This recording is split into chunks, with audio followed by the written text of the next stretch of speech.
ED का मतलब होता है इन्फोर्समेंट डिपार्टमेंट, प्रवर्तन निदेशालय। इन्फोर्समेंट, इन्फोर्समेंट ईडी क्या होती है? जैसे हमने कोई ऐसी संपत्ति अर्जित कर ली जो टैक्स चोरी करने के उद्देश्य के लिए ही बनाया गया था। तो जब कभी हम टैक्स चोरी करने के उद्देश्य से कुछ ऐसी संपत्ति खड़ी कर लेते हैं, बिल्डिंग खड़ी कर लेते हैं, महल खड़ा कर लेते हैं जो केवल और केवल टैक्स चोरी करने के उद्देश्य से बनाया गया था, तो उसे कहते, वो उसकी जांच कौन करती है? ईडी करती है, प्रवर्तन निदेशालय। कौन करती है? ईडी या प्रवर्तन निदेशालय करेगी। सर एक करे सर अगर पूरा पैसा खत्म कर देंगे तो इनकम टैक्स लगेगा? नहीं लगेगा। फिर आपके ऊपर ईडी छापा मारेगी कि खत्म कैसे किया रे तुम पूरा। समझा गया? अगर इनकम टैक्स में ऊपर नीचे होता है ना, ईडी छापा मारती है, तो खत्म कैसे कर दिया। अब इसके ऊपर देखिए ईडी समझ में आया कि नहीं आया? ईडी छोटे मोटे लोगों पे नहीं मारती है छापा।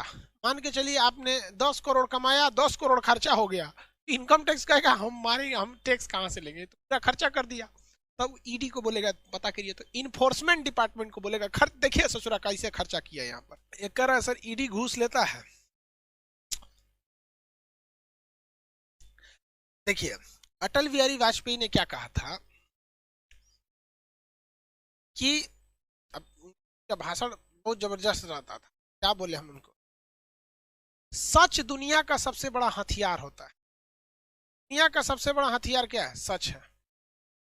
तो सच बोलना है ना, सच जिसे हम लोग सत्य कहते हैं, सत्य बोलना एक हथियार है। क्या है? हथियार है। आपको पता है ना दुनिया का सबसे बड़ा हथियार है तो सत्य हथियार है। और अटल बिहारी वाजपेयी ने कहा था कि किसी भी सरकारी जगह पर हथियार लेके नहीं जा सकते। मतलब समझ रहे हैं? किसी सरकारी बिल्डिंग में आप हथियार लेके नहीं जा सकते। सच एक हथियार है। इसलिए किसी भी सरकारी जगह पे जाइएगा, हर जगह घूस चलता है। रेट फिक्स होता है। आप जमीन लिखवाने जाएंगे वहां लगेगा, आधार सुधरवाने जाएंगे वहां लगेगा, डीएल बनवाने जाएंगे वहां लगेगा, हर जगह लगेगा। रेट फिक्स है, ए टू जेड चीज का रेट फिक्स। ये लोग करते क्या है? फिर आप गुस्सा में पूछिएगा कि सर तो फिर ये लोग करते क्या है? ये लोग किसी क्राइम को बस इसलिए बनाया गया कि क्राइम खुलेआम ना हो सके, कॉमन ना हो सके। क्राइम बहुत हद तक ये लोग न्यूट्रलाइज नहीं करते हैं। इंडिया में जो प्रशासन है उसका आप अगर गहराई से देखिएगा तो वो लोग का मुख्य उद्देश्य क्या है? मतलब उनकी वर्किंग क्राइम खुलेआम ना हो। बिहार में शराब नहीं मिलता है, शराब को रोकने के लिए आबकारी विभाग है, पुलिस डिपार्टमेंट है, इंटेलिजेंस है, सब है। ऐसा नहीं कि पकड़ते नहीं, फिर भी मिलता है, सब मिलता है, लेकिन खुलेआम नहीं मिलता है। ऐसे नहीं। अब वही अगर लाइसेंस दे दिया जाएगा तो टांग के जैसे यूपी में खुलेआम बिकता है क्योंकि वहां लीगल है। बिहार में भी खुलेआम बिकता था पहले, अब नहीं बिकता है, लेकिन बिकता हर जगह। ध्यान दो यार। एक कर रहा है सीवीसी, सेंट्रल विजिलेंस कमीशन। ये कर्मचारी जितने भी अधिकारी लोग हैं, जितने कर्मचारी लोग हैं, अधिकारी कर्मचारी, उन लोग पे सीवीसी नजर रखती है। विजिलेंस डिपार्टमेंट क्या रखती है?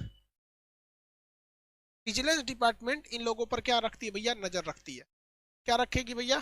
नजर रखती है विजिलेंस डिपार्टमेंट कि कहीं कोई अधिकारी तो गड़बड़ नहीं है। अधिकारियों मान के चले कोई डीएम साहब घूस ले रहे हैं, कोई एसपी साहब है, या एक बात पकड़िए कि सीबीआई जाके घूस ले ली, या ईडी को भेजे, ईडी को देखो तो कैसे 10 करोड़ रुपया घोटाला कर दिया, तो ईडी जाके समझौता कर लिया, एक काम करो 8 करोड़ तुम रख लो, 2 करोड़ हमको रख दो। मतलब सचरा ये जासूसों का जासूस होता है सीवीसी। ये प्रधानमंत्री को भी नहीं छोड़ता है। सबसे ऊपर जासूसी के लिए कौन आता है? Central vigilance commission, CVC. कौन आती है भैया? सीवीसी। आगे बढ़े तो ईडी के ऊपर इनकम टैक्स, मान के चलिए जीएसटी वाले ही गए सब घूस घास लेके क्लियर कर दिए सब, इनकम टैक्स वाले क्लियर कर दिए सब। तो भाई उसके लिए क्या बनाई गई है भैया? हमारी सीवीसी बनाई गई। ये लोग जांच करते हैं, जांच में पकड़ते हैं कि नहीं पकड़ते हैं कौन जानता है। लेकिन हाँ, अधिकारियों को भी देखेंगे आप, किसी बड़े से बड़े अधिकारी को, कितना भी बड़ा पावरफुल हो, आप उसे खुलेआम घूस